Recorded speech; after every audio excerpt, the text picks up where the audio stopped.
জামায়াতে ইসলামী ভবিষ্যতেও ক্ষমতায় আসতে পারবে না বলে মন্তব্য করেছেন বিএনপি মহাসচিব ও স্থানীয় সরকার মন্ত্রী মির্জা ফখরুল ইসলাম আলমগীর। দুপুরে ঠাকুরগাঁও বিমানবন্দর পরিদর্শন শেষে সংবর্ধনা অনুষ্ঠানে প্রধান অতিথির বক্তব্যে এই মন্তব্য করেন তিনি। বলেন, কিছু দল অপপ্রচার করছে। ঠাকুরগাঁও বিমানবন্দর চালু প্রসঙ্গে স্থানীয় সরকার মন্ত্রী বলেন, আগামী 2 বছরের মধ্যে বিমানবন্দরটি চালু করা হবে।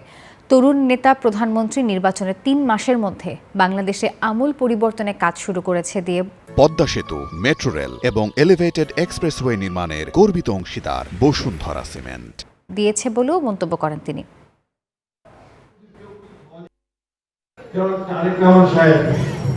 নির্বাচনের পূর্বে যখন এসেছিলেন তখন তো অনেকগুলো দাবি দেওয়া ছিল।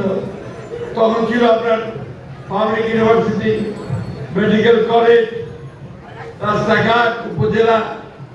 কিন্তু যখনই আমাদের লোকেদের দাবির মুখে উনি বললেন যে এয়ারপোর্ট হবে, বলার সঙ্গে সঙ্গে সমস্ত মান আনন্দের উদ্বেলিত হয়ে গেল। কেন? ওই লোকগুলো কিন্তু কেউ সহজে বিমানে উঠতে পারবে না।